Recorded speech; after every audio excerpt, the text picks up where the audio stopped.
नमस्कार दोस्तों, मैं हूं जितेंद्र। डिजिटल प्लेटफॉर्म पर आप सभी का तहे दिल से स्वागत है।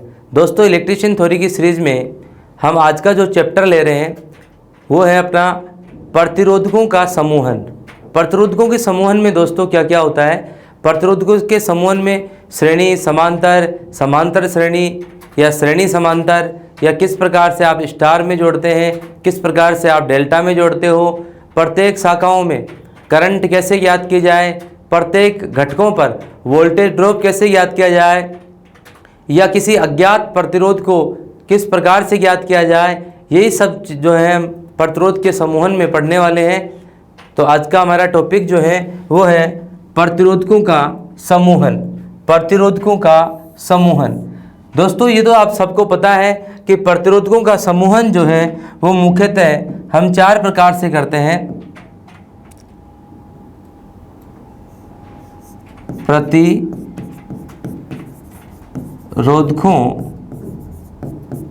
का समूहन चार प्रकार से किया जाता है, जिसमें पहला जो है आपका वो है श्रेणी समूहन। दूसरा जो आप पढ़ते हैं वो है समांतर समूहन, और तीसरा जो है वो होता है मिश्रित में दो प्रकार के पढ़ते हैं अपन। तीसरा जो आप मानेंगे वो मानेंगे श्रेणी समांतर को, और चौथा जो होगा वो होगा समांतर श्रेणी। तो इस प्रकार से चार प्रकार जो होते हैं अपने वो है प्रतिरोधकों के समूहन। दोस्तों, इसमें बेसिकली हमें पढ़ना क्या है, किस प्रकार से जो है अपने सवाल आएंगे, न्यूमेरिकल जो है वो किस प्रकार से बनेंगे, कैसे सूत्र लगाएंगे, कैसे अज्ञात को अपने को ज्ञात करना है, ये सब चीज़ें हम यहाँ करने वाले हैं। तो सबसे पहले स्टार्ट करते हैं हम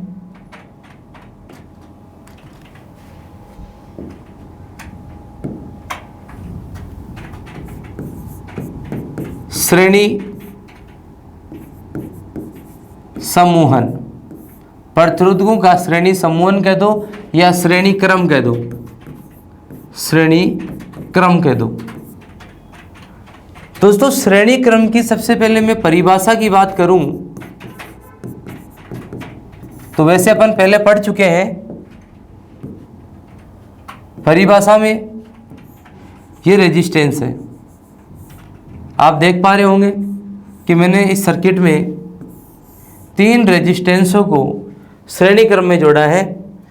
पहला रेजिस्टेंस जो है आपका वो है R1, दूसरा है R2, तीसरा है R3। पहला जो आपका रेजिस्टेंस जो है उसमें आप देख पा रहे होंगे कि यहाँ इसका ये पहला सिरा है, ये दूसरा है, ये पहला सिरा है, ये दूसरा है, ये पहला सिरा है, ये दूसरा सिरा है।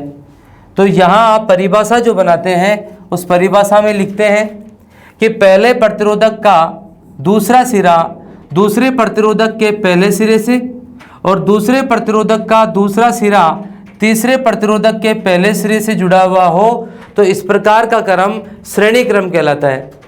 दोस्तों, इसके अलावा आपने जो है वो एक और परिभाषा पढ़ी, और उस परिभाषा में आपने पढ़ा कि करंट के लिए एक ही रास्ता हो। बिल्कुल दोस्तों, यहाँ देखें आप, करंट के लिए एक ही रास्ता है, करंट के लिए एक ही रास्ता है। तो जिस परिपथ में विद्युत धारा प्रवाह के लिए एक ही मार्ग प्रस्तुत हो वो भी क्या कहलाता है, आपका श्रेणी क्रम कहलाता है। ये परिभाषाओं की चर्चा हम पहले भी कर चुके हैं, जो टॉपिक था अपना प्रतिरोध, प्रतिरोधकता या प्रतिरोधक, उसमें भी कर चुके हैं चर्चा। लेकिन यहाँ आज जो है हम न्यूमेरिकल के लिए कौन कौन से सूत्र हैं, कैसे करंट ज्ञात करेंगे, कैसे वोल्टेज ज्ञात करेंगे, कैसे रेजिस्टेंस ज्ञात करेंगे, ये पढ़ रहे हैं। तो यहाँ पर दोस्तों जो कुल रेजिस्टेंस ज्ञात करने का जो आपके पास में फॉर्मूला होगा, तो यहाँ श्रेणी क्रम में भी दो प्रकार के रेजिस्टेंस हो सकते हैं आपके पास में। पहला, जब जब प्रतिरोधक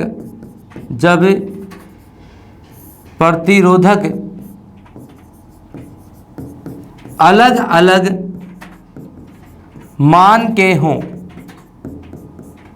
तो जब अलग अलग मान के होते हैं दोस्तों, तो आप जो है यहाँ पर फॉर्मूला लगाते हैं RT बराबर R1 plus R2 plus R3 और इसी प्रकार से RN मतलब नंबर ऑफ रेजिस्टेंस, कितने भी जुड़े हों वो सब जो है इस फॉर्मूले के अनुसार चलेंगे और उनको टोटल जोड़ करके और जो है आप सवाल कर लेंगे।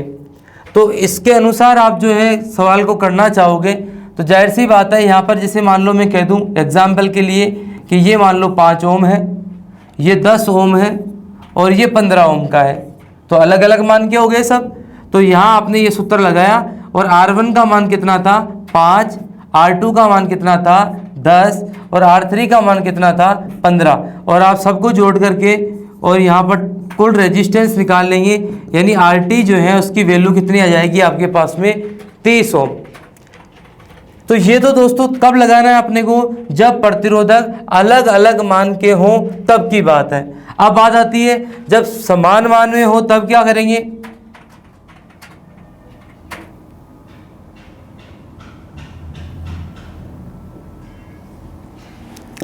जब समान मान के हों तो यहां लिखेंगे अपन दूसरा, जब प्रतिरोधक समान मान के हों। तो जब समान मान के होंगे तो दोस्तों यहाँ पर जो फॉर्मूला लगेगा अपना वो होगा RT बराबर R इंटू N। N यहाँ नंबर ऑफ रेजिस्टेंस है। कैसे, उदाहरण लेते हैं अपन, मान लो ये भी 5 ओम का हो, ये भी 5 ओम का हो और ये भी 5 ओम का हो, तो ऐसे में फिर क्या करेंगे आप, RT बराबर R का मान क्या है 5, N यानी नंबर ऑफ रेजिस्टेंस कितने हैं 1 2 3 यानी कि 3 है, तो जाहिर सी बात है यहाँ पर कितना जाएगा अपना 15 ओम। तो इस प्रकार से अपन जो है जब प्रतिरोधक समान मान के होंगे तो ये वाला फॉर्मूला लगा देंगे, जब प्रतिरोधक असमान मान के होंगे अलग अलग मान के होंगे तब ये वाला फॉर्मूला लगा देंगे। तो इस प्रकार से दोस्तों अपन यहाँ रेजिस्टेंस ज्ञात करते हैं, श्रेणी समूहन में रेजिस्टेंस ज्ञात करने के फॉर्मूले अपने पास में जो है वो इस प्रकार से है। अब यहाँ इन दोनों सूत्रों से, इन दोनों फॉर्मूलों से किस टाइप के प्रश्न आ सकते हैं उनकी भी चर्चा करते हैं। यहाँ उदाहरण के लिए मैं बताता हूँ कि इस प्रकार से आपके पास में कोई सर्किट होगा,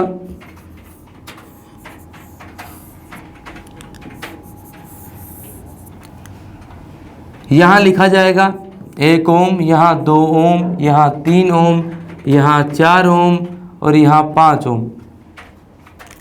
कह दिया जाए आपसे कि RT ज्ञात कीजिए, तो बिल्कुल आपके पास में फॉर्मूला है, आपने पढ़ा है कि जब अलग अलग मान के हों तो RT बराबर, सूत्र आपने पढ़ा है कि RT बराबर R1 plus R2 plus R3 यानी RN। तो जाहिर सी बात है यहाँ पर R1 का मान कितना है 1 plus 2 plus 3 plus 4 plus 5, total अपना जो है यहाँ पर कितना हो गया है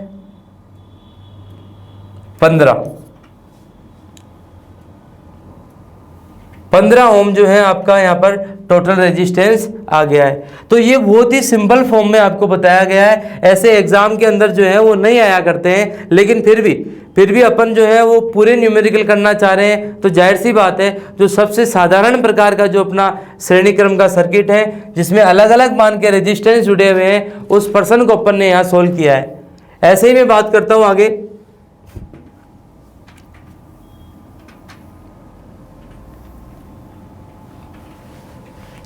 अगले उदाहरण की बात करें हम,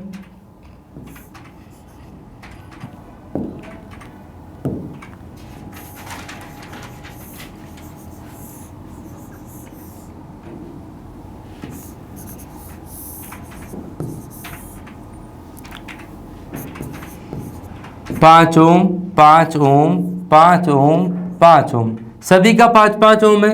ये अगला एग्जाम्पल है अपना। तो जाहिर सी बात है सब 5-5 ओम के हैं, तो यहाँ पर सूत्र कौन सा लगाएंगे अपन, आर टी बराबर आर इंटू एन। तो यहाँ आर टी बराबर लगाएंगे आर इंटू एन, तो एक आर का मान अपने पास में कितना है 5, नंबर ऑफ रेजिस्टेंस कितने हैं 4, तो 20 ओम जो है अपना क्या होगा यहाँ आंसर होगा।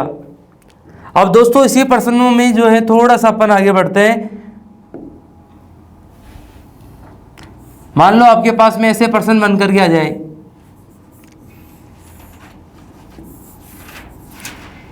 कि आर टी बराबर 20 ओम है, R1 जो है वो 5 ओम है, R2 जो है वो 8 ओम है, तो R3 का मान क्या होगा।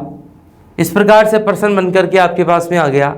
बिल्कुल दोस्तों, आपने क्या पढ़ा है, आपने पढ़ा है कि आर टी बराबर R1 plus R2 plus R3।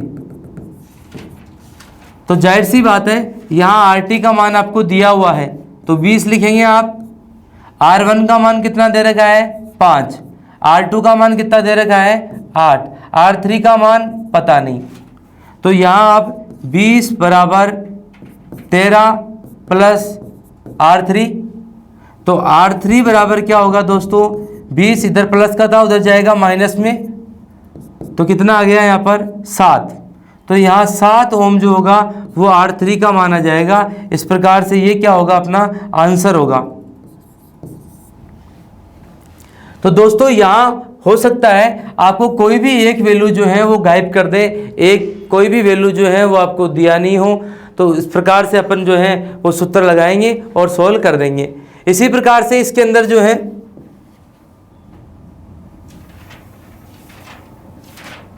इसी प्रकार से इसमें दूसरा प्रश्न भी आपसे पूछा जा सकता है।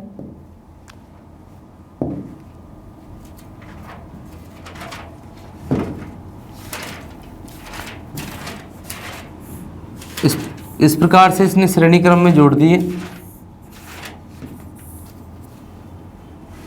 इसको भी आर कह दिया, इसको भी आर कह दिया, इसको भी आर कह दिया, और क्या कह दिया आपसे कि आर टी का मान जो है वो 30 ओम है, आर टी का मान 30 ओम है।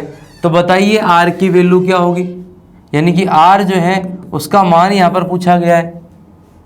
तो सीधी सी बात है, आर आर है, तीनों समान मान के जुड़े हुए हैं, तो ऐसे में आपने पढ़ा था कि आर टी बराबर आर इंटू एन होता है। तो आर टी का मान तो आपको दे रखा है दोस्तों, यहाँ पर आर टी का मान जो है वो तो आपको दिया हुआ ही है कि आर टी बराबर कितना हो गया 30।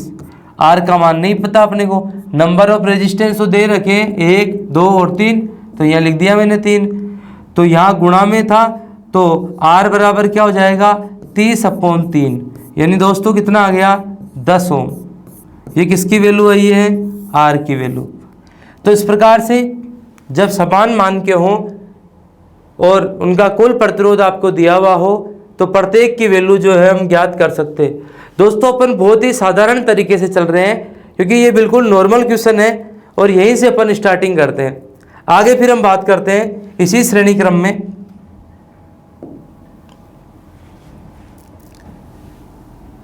कई बार जो है श्रेणी क्रम में इस प्रकार से ओम के नियम को सम्मिलित करते हुए प्रश्न भी पूछे जाते हैं।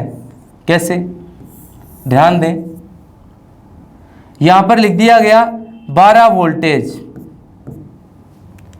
और यहां बताया गया आपसे कि R1 2 ओम है, R2 जो है उसका मान पता नहीं है, और R3 जो है उसका मान जो है यहाँ पर दिया गया है आपको,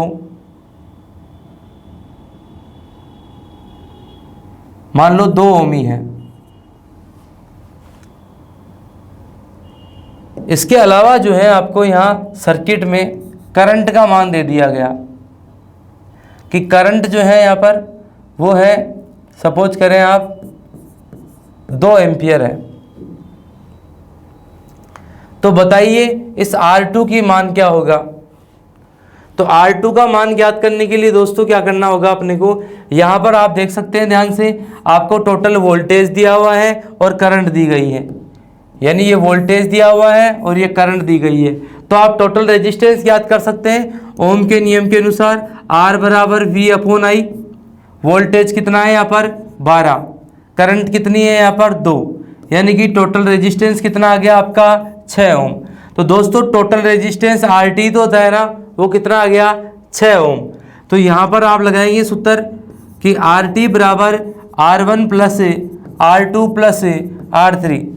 तो यहाँ देख सकते हैं आप RT का मान तो अपन ने याद कर लिया, कितना आया 6 ओम। R1 कितना है दे रखा आपको, R1 2। R2 का मान पता है क्या, नहीं पता, लेकिन R3 का मान पता है, बिल्कुल पता है, कितना है 2। तो दोस्तों यहाँ पर ध्यान से देखें आप कि 6 ओम बराबर 2 और 2 कितना हो गया 4 प्लस R2, और R2 बराबर क्या आएगा यहाँ पर, ये इधर प्लस का था उधर माइनस का जाएगा, तो इसका मतलब कितना हो गया 2 ओम। तो ऐसे दोस्तों अपन कह सकते हैं कि यहाँ पर जो R2 है उसकी वैल्यू जो है वो भी कितनी होगी 2 ओम होगी। तो इस प्रकार से जो है वो ओम के नियम को भी सम्मिलित करके प्रश्न पूछे जा सकते हैं। लेकिन दोस्तों यहाँ पर अपने को एक मोस्ट बात जो सीखनी है वो ये है कि श्रेणी समूहन में कुल करंट और प्रत्येक की करंट, ये दो चीजें अपने को यहाँ सीखनी है, एक तो कुल करंट और एक प्रत्येक की करंट। ध्यान दें इधर कुल करंट की बात कर रहे हैं अपन, तो जाहिर सी बात है कुल करंट यानी IT, तो I बराबर V/R होता है, लेकिन VT/RT लिख सकता हूँ, यानी टोटल वोल्टेज में टोटल रेजिस्टेंस का भाग देंगे तो टोटल करंट आएगी। और जब टोटल करंट आ जाती है दोस्तों, यानी यहाँ पर मान लो इस प्रकार से आपके पास भी कोई रेजिस्टेंस जुड़े हुए थे, तो टोटल वोल्टेज से मतलब है कि यहाँ पर जो आरोपित वोल्टेज है उस V को यहाँ रखना है। टोटल रेजिस्टेंस से मतलब इन तीनों का रेजिस्टेंस याद करना है आपको। और तीनों का रेजिस्टेंस आप कैसे याद कर सकते हो दोस्तों, आपको पता है, अभी बताया कि जब समान मान के हो तो RT बराबर R/N, और जब असमान मान के हो तो RT बराबर R1 plus R2 plus R3 इस प्रकार से जोड़ लेंगे। तो यहाँ आप टोटल रेजिस्टेंस और टोटल वोल्टेज होंगे तो टोटल करंट याद कर सकते हैं। जब टोटल करंट आ गई है आपके पास में दोस्तों, मान लो यहाँ पर आपके पास में टोटल करंट है, ये है IT, तो जाहिर सी बात है रास्ता ही करंट के लिए एक ही होता है, तो रास्ता करंट के लिए एक ही होगा, तो जो टोटल करंट होगी वही प्रत्येक घटक के ऊपर होगी। प्रत्येक घटक की करंट के लिए मैं लिख सकता हूं यहां पर दोस्तों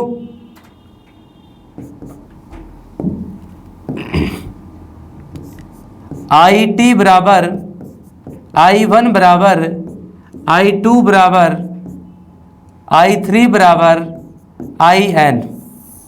बिल्कुल दोस्तों, जो टोटल करंट होगी वही पहले घटक पे होगी, वही दूसरे घटक पे होगी, वही तीसरे घटक पे होगी, और वही आगे आने वाले घटक पे होंगी यदि वो श्रेणी क्रम में जुड़े हुए हैं तो इसलिए ध्यान रखें आप कि टोटल जो करंट होती है वही प्रत्येक घटकों पे होती है। क्यों? क्योंकि आपने पढ़ा परिभाषा में कि करंट के लिए रास्ता ही एक ही होता है। इसलिए हमेशा दोस्तों ये ध्यान रखें कि श्रेणी समूहन में कुल करंट तो कैसे याद करेंगे और प्रत्येक की करंट कैसे ज्ञात करेंगे। तो कुल करंट ज्ञात करने के लिए आप कुल वोल्टेज में कुल रेजिस्टेंस का भाग देंगे तो कुल करंट आ जाएगी, और जो कुल करंट आएगी वही प्रत्येक की करंट होती है। तो इस सूत्र के अनुसार यानी IT बराबर I1 बराबर I2 बराबर I3 बराबर IN के अनुसार प्रत्येक जगह करंट का मान क्या होगा, बराबर होगा। इसलिए कई बार इस प्रकार के प्रश्न भी पूछे जाते हैं दोस्तों। कैसे?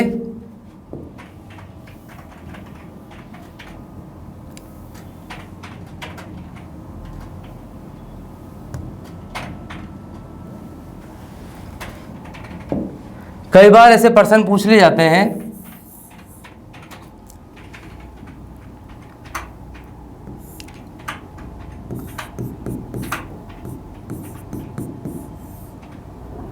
मान लो इस प्रकार से श्रेणी क्रम में कोई लैंप लगा दिया आपने, श्रेणी क्रम में लैंप लगा दिए, पूछा गया यहाँ पर आपने कोई वोल्टेज दे रखा है 200 और इस R1 का मान जो है वो है मान लो 50 ओम और R2 जो है उसका मान है मान लो 150 ओम। तो जाहिर सी बात है टोटल रेजिस्टेंस जो ज्ञात करोगे आप वो R1 प्लस R2 से ज्ञात करेंगे। तो 50 प्लस 150 कितना हुआ 200 ओम। तो टोटल करंट जो आई वो कितनी आई, IT बराबर VT अपॉन RT। VT कितना है 200, RT कितना आया 200, कितना आ गया करंट 1 एम्पियर। तो यहाँ पर क्या आ गया आपका 1 एम्पियर। तो 1 एम्पियर जो है वो कुछ इस प्रकार से इसमें से प्रवाहित होगा, दोनों में यही होगा। तो कई बार प्रश्न ऐसे पूछ लिया जाता है कि 50 ओम वाले में कितनी करंट आएगी या 150 वाले में कितनी आएगी। तो जाहिर सी बात है दोनों में क्या आएगी, बराबर ही आएगी करंट। कई जने लेकिन करंट को भी अलग कर सकते हैं। तो वो ध्यान रखें कि श्रेणी क्रम में है और कितने भी जुड़े हुए हैं तो जाहिर सी बात है यहाँ पर आना कितना है, वही करंट आनी है, सेम करंट आनी है सबकी। तो इसीलिए आप ध्यान रखें क्योंकि सूत्र क्या अपना IT बराबर I1 बराबर I2 बराबर I3 है। तो प्रत्येक में क्या होगी, करंट भी क्या होगी, समान होगी। तो इसलिए ध्यान रखें। आगे फिर बात करते हैं इसी में ही।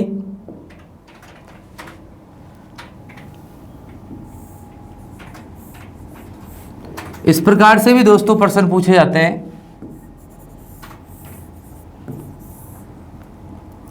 प्रत्येक का जो है प्रतिरोध 2 ओम है और यहां पर मैं 8 वोल्ट दे देता हूं। अब कह देता हूं मैं ये आपका R1 है, ये R2 है, ये R3 है, ये R4 है। अब यदि मैं ऐसे प्रश्न पूछूं कि R4 यदि खुला परिपथ हो, R4 यदि खुला परिपथ हो तो यहां पर एक एम्पियर मीटर लगा देते हैं, एम्पियर मीटर। क्वेश्चन को समझे, खुला परिपथ किसे कह रहा है वो R4 को, कि R4 खुला परिपथ हो तो एम्पियर मीटर की रीडिंग क्या होगी। तो दोस्तों सही आंसर क्या होगा, क्योंकि यहां से खुल ही गया है परिपथ तो जाहिर सी बात है ये तो पूरा सर्किट ही ऑफ हो गया। तो यहां पर लिखूंगा मैं 0। लेकिन इसी क्वेश्चन को मैं यदि खुला परिपथ नहीं लिख करके इसी क्वेश्चन को मैं ऐसे लिख दूं कि यदि शॉर्ट सर्किट हो तो क्या होगा। तो दोस्तों इसको शॉर्ट सर्किट करेंगे तो कुछ इस प्रकार से तो करेंगे आप। तो करंट को सीधा रास्ता इधर से ही मिल जाएगा। करंट को जो रास्ता है, करंट ऐसे आएगी, ऐसे आकर के और यूं आकर के करंट यहाँ तक आएगी और फिर ऐसे चली जाएगी, क्योंकि करंट को रास्ता इधर से ही मिल गया, फिर एम्पियर मीटर में से होती हुई इधर आ जाएगी। तो एक तरह से सर्किट में क्या लगे, केवल 3 रेजिस्टेंस ही लग पा रहे हैं हम, यानी टोटल RT जो आया आपका वो R1 plus R2 plus R3 होगा, यानी 2 + 2 + 2 यानी कि 6 ओम ही होगा। तो अब जो करंट आएगी वो I बराबर V/R के अनुसार, V कितना है आपका 8 और R कितना है आपका 6, जबकि पहले चारों रेजिस्टेंस जुड़े हुए थे तो आपका RT कितना आ रहा था, R × N, यानी कि 2 × 4 बराबर कितना आ रहा था 8। इसलिए करंट क्या आ रही थी, I बराबर V/R, यानी 8/8 यानी कितना आया 1 एम्पियर। पहले कितनी थी 1 एम्पियर और अब जो है वो क्या हो जाएगी, 1 से थोड़ा बढ़ जाएगी,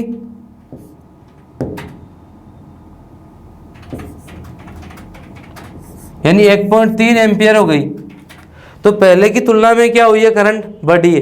तो ध्यान देना दोस्तों, कई बार ऐसे भी ऑप्शन पूछ लिए जाते हैं कि R4 को शॉर्ट सर्किट कर दिया जावे, R4 को शॉर्ट सर्किट कर दिया जावे तो एम्पीयर मीटर की रीडिंग क्या होगी, बढ़ेगी, घटेगी या कोई परिवर्तन नहीं होगा, इस प्रकार से पूछा जा सकता है। तो आपके सामने है, इसको शॉर्ट सर्किट करते हैं तो रेजिस्टेंस में क्या आ जाती है, कमी, और रेजिस्टेंस में जब कमी आती है तो करंट में क्या होगी, वृद्धि। जबकि चारों रेजिस्टेंस लगे हुए थे तो रेजिस्टेंस क्या था, बढ़ा हुआ था, इसलिए करंट क्या आई, कम। तो इस प्रकार से भी दोस्तों आपसे प्रश्न पूछे जा सकते हैं कि श्रेणी क्रम में किसी एक रेजिस्टेंस को जो है या दो रेजिस्टेंसों को जो है वो शॉर्ट कर दिया जावे या कहीं से ओपन कर दिया जावे। तो इस प्रकार के सवालों को आप ध्यान से सीखें। आगे फिर हम बात करते हैं दोस्तों, एक और जो चीज सीखने की है श्रेणी क्रम में वो है श्रेणी क्रम में या श्रेणी समूहन में वोल्टता। तो श्रेणी समूहन में वोल्टता कैसे ज्ञात करेंगे, ध्यान दें। मान लो ये कोई सर्किट है आपके पास में, कोई सर्किट है, इस सर्किट में जो है वो यहां दे रखा आपको, इसको R1 बराबर 2 ओम, R2 बराबर 4 ओम और R3 बराबर 2 ओम, और यहां पर जो है आपको 8 वोल्टेज दिया हुआ है। अब देखो दोस्तों, यहां पर क्या बोला गया अभी कि श्रेणी क्रम में वोल्टता कैसे ज्ञात करें। तो यहां पर ये जो वोल्टेज दिया हुआ है दोस्तों, ये क्या है, VT है, यानी कि टर्मिनल के ऊपर जो टोटल वोल्टेज दिया गया है वो क्या है, यहाँ पर VT है। अब बात करते हैं प्रत्येक पर वोल्टेज ड्रॉप, कि यहाँ पर कितना ड्रॉप होगा, यहाँ पर कितना ड्रॉप होगा और यहाँ पर कितना ड्रॉप होगा। तो दोस्तों ड्रॉप के लिए अपन पढ़ चुके हैं ओम के नियम के अंदर कि ओम के नियम के अनुसार V बराबर I इंटू आर होता है, V बराबर I इंटू आर होता है, V बराबर I इंटू आर होता है। अब बात थोड़ी सी चेंज ये करनी है अपने को कि यहाँ पर R1 का ज्ञात कर रहे हो तो ये क्या होगा, V1, तो I1 और R1।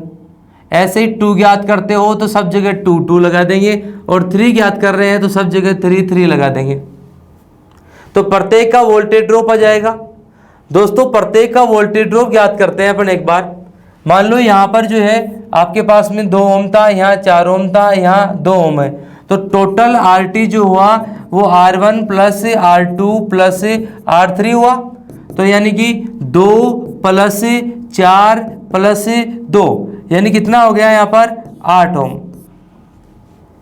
तो करंट जो होगी आपकी वो कितनी आ जाएगी, तो करंट के लिए आप क्या करेंगे, यहाँ I बराबर V अपॉन R लगाएंगे। तो वोल्टेज कितना है आपको यहाँ पर 8 दिया है, R कितना आ गया आपके पास में 8 है, तो यानी कि 1 एम्पियर की करंट आई कि नहीं आई। तो दोस्तों ये जो 1 एम्पियर की करंट प्रवाहित हो रही है ये सभी में 1 एम्पियर ही होगी, क्योंकि श्रेणी क्रम में पढ़ा था आपने कि करंट क्या होती है, समान होती है। तो सब में करंट कितनी है 1, सब में करंट कितनी है 1, गुणा गुणा गुणा, इसका रेजिस्टेंस कितना है 2, इसका रेजिस्टेंस कितना है 4, इसका रेजिस्टेंस कितना है 2, यहाँ पर कितना आ गया 2 वोल्ट, यहाँ पर कितना आ गया 4 वोल्ट, यहाँ पर कितना आ गया 2 वोल्ट। यानी प्रत्येक का वोल्टेज ड्रॉप ज्ञात किया कि नहीं किया, अपन ने कर लिया। अब बात करते हैं दोस्तों आगे। दोस्तों आप सबको पता होना चाहिए कि VT बराबर V1 plus V2 plus V3 और इसी प्रकार से Vn होता है। तो टोटल वोल्टेज ज्ञात आपको करनी है। तो V1 का वोल्टेज ड्रॉप कितना है दोस्तों 2, V2 का कितना है 4 और V3 का कितना है 2, तो टोटल कितना आ गया 8। मतलब 8 दिया था और 8 क्या हो गया, ड्रॉप हो गया। जितना आरोपित करेंगे उतना ही घटकों पर ड्रॉप होगा, लेकिन प्रतिरोध के अनुसार ड्रॉप होगा। जिसका प्रतिरोध ज़्यादा है उसके ऊपर ज़्यादा वोल्टेज ड्रॉप होंगे। आपको ये बात बहुत अच्छे सिरे से ध्यान रखनी है कि श्रेणी क्रम में जिस रेजिस्टेंस का मान ज़्यादा है, जिस प्रतिरोधक का प्रतिरोध ज़्यादा है, उसके ऊपर वोल्टेज ड्रॉप भी ज़्यादा ही होंगे। क्यों? क्योंकि करंट तो सबकी समान है और करंट से गुणा कौन होगा, रेजिस्टेंस, और रेजिस्टेंस से गुणा होने पर क्या आएगा अपने पास में, वोल्टेज ड्रॉप। तो वोल्टेज ड्रॉप उसी का ज़्यादा आएगा जिसका रेजिस्टेंस की वैल्यू क्या होगी, ज़्यादा होगी। तो आप हमेशा यहाँ ध्यान रखें कि श्रेणी क्रम में जो सबसे ज़्यादा प्रतिरोध वाला है उसी के ऊपर सबसे ज़्यादा वोल्टेज ड्रॉप होना है, और जिसका सबसे कम प्रतिरोध है जाहिर सी बात है उसके ऊपर सबसे कम वोल्टेज ड्रॉप होना है। तो यहाँ ये आपको बात ध्यान रखनी है। तो वोल्टेज ड्रॉप का जो फॉर्मूला है अपने पास में वो क्या है, Vt बराबर V1 बराबर V2 बराबर V3। मतलब प्रत्येक के ऊपर वोल्टेज ड्रॉप है उन सब का योग ही टोटल वोल्टेज ड्रॉप होगा या टोटल आरोपित वोल्टेज होगा। आगे दोस्तों एक बार अपन ने कौन कौन से सूत्र पढ़े हैं श्रेणी क्रम में, उनका वापस से अपन रिवीजन करते हैं। आपने श्रेणी क्रम में श्रेणी समूहन में सबसे पहले पढ़ा कि जब अलग अलग मान के प्रतिरोधक हो तो RT बराबर R1 plus R2 plus R3 और Rn होगा। ये तो है जब अलग अलग मान के हों। फिर आपने दूसरा फॉर्मूला जो पढ़ा वो है जब सभी समान मान के हों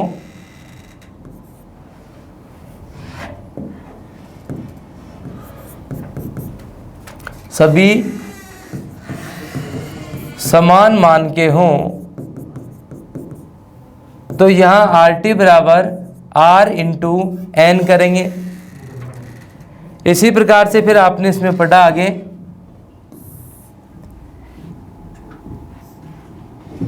कि Vt बराबर V1 plus V2 plus V3 और Vn होगा। यानी जितना आप आरोपित करते हो उतना ही घटकों के ऊपर वोल्टेज ड्रॉप होगा। और फिर आप इसी में पढ़ते हो आगे I के लिए कि टोटल करंट ज्ञात करनी है तो I बराबर Vt अपॉन RT। और प्रत्येक के बारे में बात करें आप तो IT बराबर I1 बराबर I2 बराबर I3 बराबर IN होता है। यानी कि करंट जो है वो सब जगह क्या होगी, समान होगी। तो ये वाले जो फॉर्मूले हैं दोस्तों अपन ने पढ़े और इनसे संबंधित बिल्कुल छोटे जो प्रश्न है, सरल जो प्रश्न है उनको अपन ने किया है। क्योंकि दोस्तों सरल प्रश्नों को हम जब करेंगे तो इनकी रूपरेखा हमें समझ में आएगी और उसके बाद में जो है हम थोड़े हार्ड जो एग्जामों में आने वाले प्रश्न हैं उनको हम जो है वो अलग सिरे से सोल्व कर पाएंगे। आगे फिर हम बात करते हैं इसी में आगे समांतर क्रम की। समांतर क्रम दोस्तों समांतर क्रम में क्या होता है, वैसे आप परिभाषाओं के अंदर पढ़ चुके हो कि समांतर क्रम में रेजिस्टेंसों को सप्लाई के आर पार जोड़ा जाता है। कुछ इस प्रकार से जोड़ा जाता है कि सबको जो है वो बराबर जो है वो फेज मिले, बराबर न्यूट्रल मिले, यानी कि बराबर वोल्टेज सबको मिले। तो ऐसा जो है वो क्या होगा, आपका समांतर क्रम है। या फिर आप ऐसे भी कह सकते हैं कि करंट के लिए दो या दो से अधिक रास्ते बन जाए, इधर भी करंट, इधर भी करंट, इधर भी करंट। तो इस प्रकार के जो सर्किट है वो कहलाएगा आपका समांतर क्रम। दोस्तों समांतर क्रम में जब सभी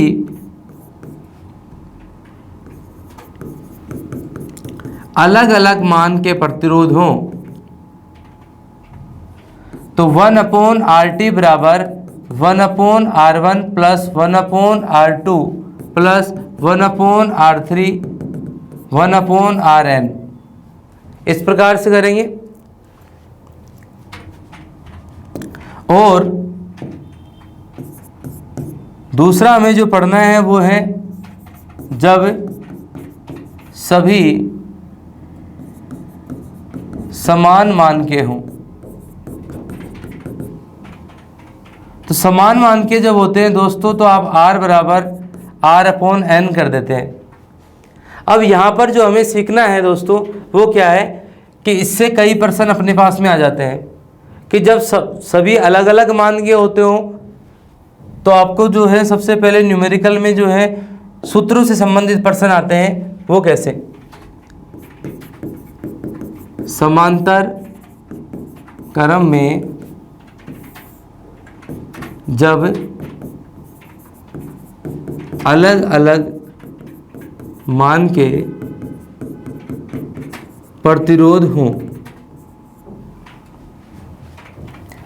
तो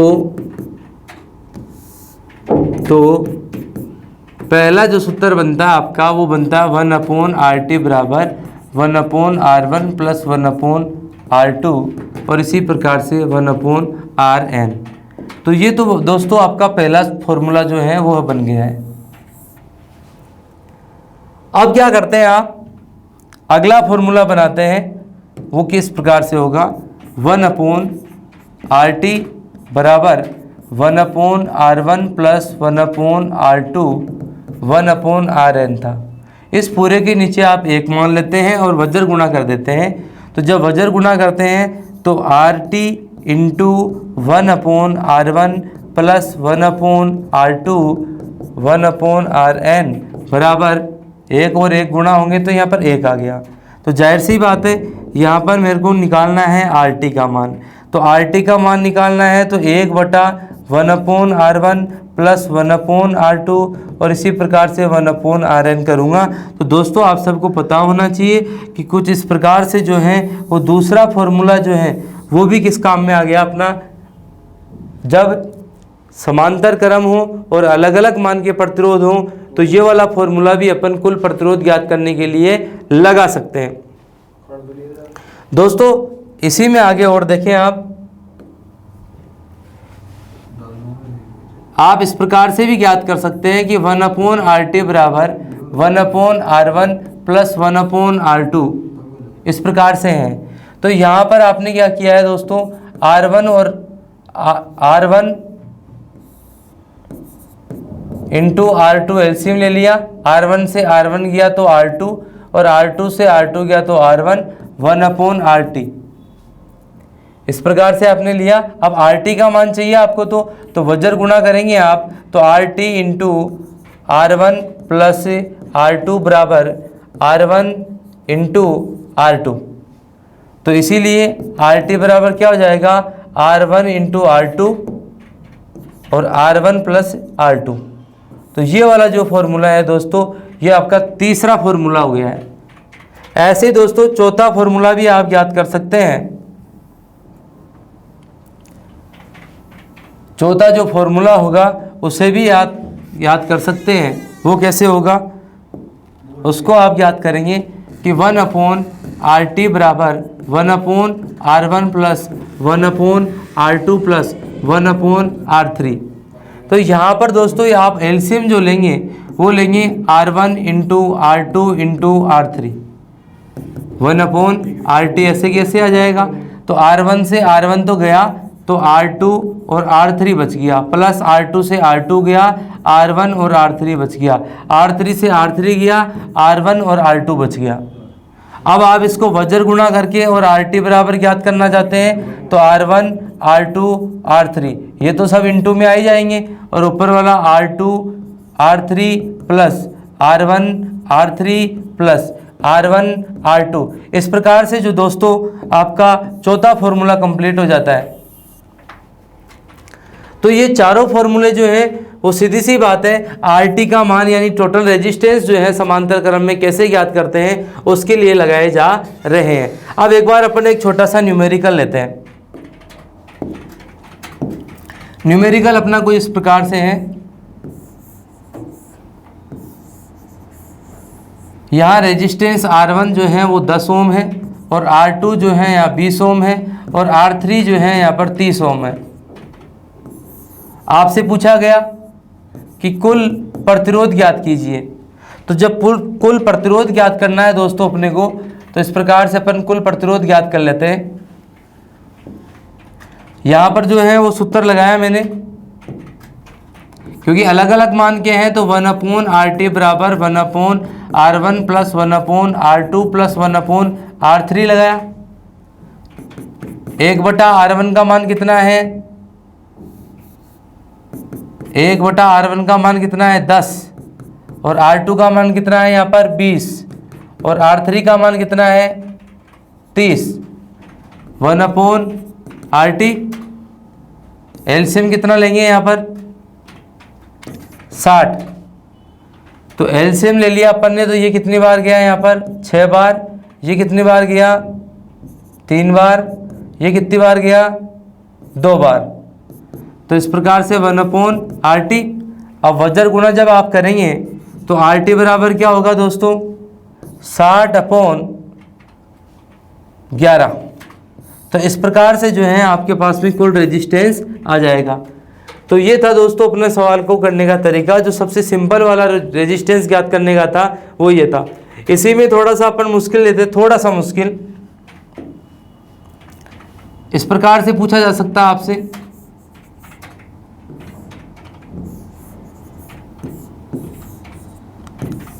कि यहां आपको RT का मान दे दिया जावे 10 ओम और इसको दे दिया गया आपको 20 ओम, इसको दे दिया गया आपको 30 ओम। तो बताइए ये R3 की वैल्यू क्या होगी? यहाँ R3 की वैल्यू आपसे पूछी जा रही है। R2 का मान आपको दिया हुआ है, R1 का आपको मान दिया हुआ है। तो कैसे ज्ञात करेंगे आप? तो यहाँ लिखेंगे 1/RT बराबर 1/R1 कितना है? 20 प्लस 1/R2 कितना है? 30 और प्लस 1 ज्ञात करना ही है। यहाँ आपको R3 का मान दिया हुआ है, RT का मान दिया हुआ है ना भाई। RT कितना दे रखा आपने को? 10। तो यहाँ लिख दूंगा मैं 10। तो RT का मान मेरे को दिया हुआ था, सूत्र लगाया आपने RT बराबर R1 plus R2 plus R3। तो RT का मान आपको दिया हुआ था 10, R1 का मान दिया हुआ था 20 और R2 का मान दिया हुआ था 30, R3 का मान नहीं दिया हुआ। तो यहाँ पर आप क्या करेंगे दोस्तों? एलसीएम ले लेंगे। तो एलसीएम ले लिया मैंने, 60 R3 ले लिया। तो यहाँ पर देखिए आप कितना गया? ये 20 था, 3 बार 3 R3 प्लस यहाँ पर 2 R3 और यहाँ पर पूरा 60 बराबर 10। और इस प्रकार से अपन क्या करेंगे? वज्र गुणा करेंगे। तो यहाँ होगा ये 30 R3 plus 20 R2 R3 plus 600 बराबर 60 R3। अब R3 की जो संख्या है उनको एक साइड करेंगे अपन। तो यहाँ पर आएगा 600 बराबर 60 R3 माइनस 50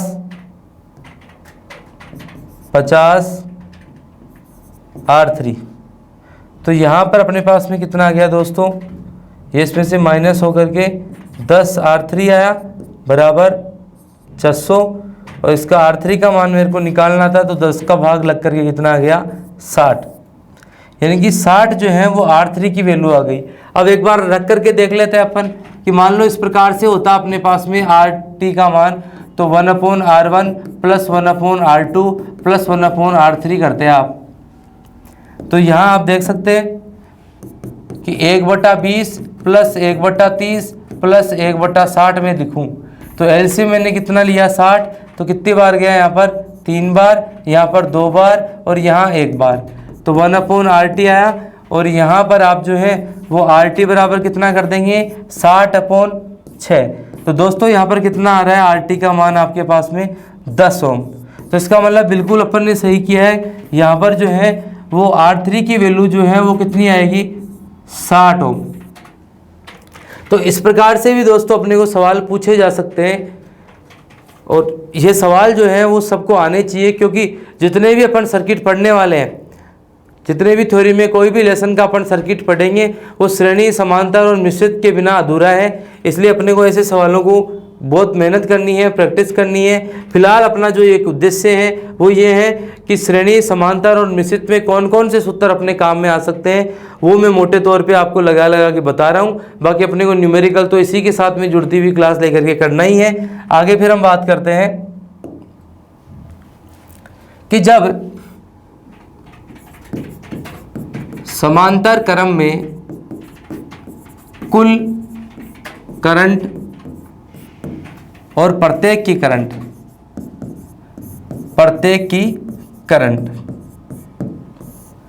तो कुल करंट ज्ञात करने के लिए क्या करेंगे और प्रत्येक की करंट ज्ञात करने के लिए दोस्तों आपके पास में ये सर्किट है इस प्रकार से, ये समांतर क्रम का सर्किट है कुछ इस प्रकार से। तो दोस्तों आप खुद सोचें कि करंट जो होगी IT होगी वो क्या होगी, इधर इधर इधर बटेगी, यानी I1 में बटेगी, I2 में बटेगी, I3 में बटेगी। तो जाहिर सी बात है यहाँ पर मैं करंट का जो फॉर्मूला लिखने वाला हूँ वो क्या लिखूँगा, IT बराबर I1 प्लस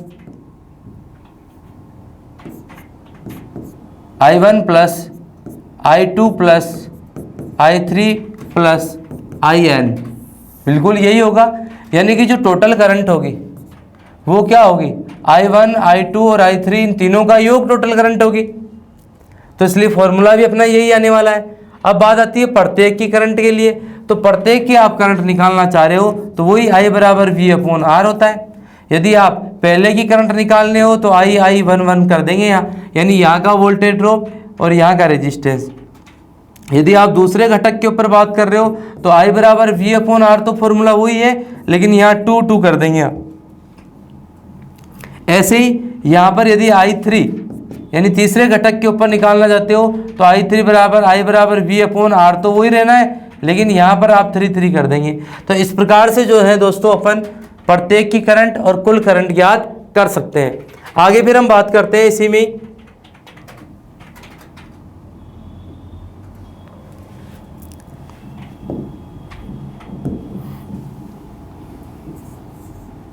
समांतर क्रम में वोल्टेज, समांतर क्रम में कुल वोल्टेज और प्रत्येक पर वोल्टेज, प्रत्येक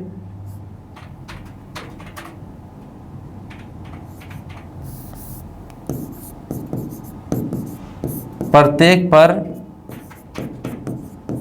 वोल्टेज, कुल वोल्टेज।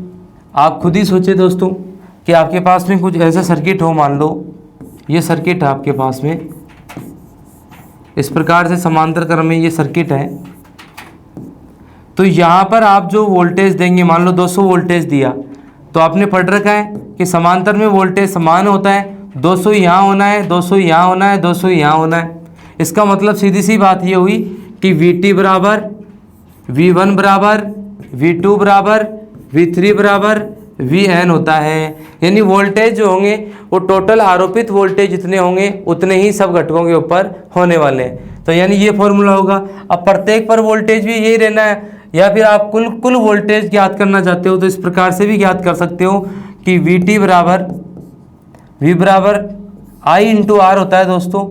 तो यहाँ पर जो है वो TT लिखा देंगे, यानी टोटल करंट को टोटल वोल्टेज को गुणा करने पर आपके पास में कहा जाएगा कुल वोल्टेज, और कुल वोल्टेज का प्रत्येक में बांटना है तो कुछ इस प्रकार से बांटेंगे क्योंकि समान होती है सब जगह। तो ये था आपका वोल्टेज के सूत्र। अब जो है इसके अंदर अपन न्यूमेरिकल जो ले रहे हैं वो जस्ट इसकी अगली जो क्लास होगी उसमें प्रत्येक के जितने पर्सन बन सकते हैं जो अपने लिए मुख्य हैं, जिनसे अपन बहुत ज़्यादा सीख सकते हैं, वो सब अपन जो है यहाँ ऐड करने वाले हैं, वो कल की क्लास में लेंगे अपन।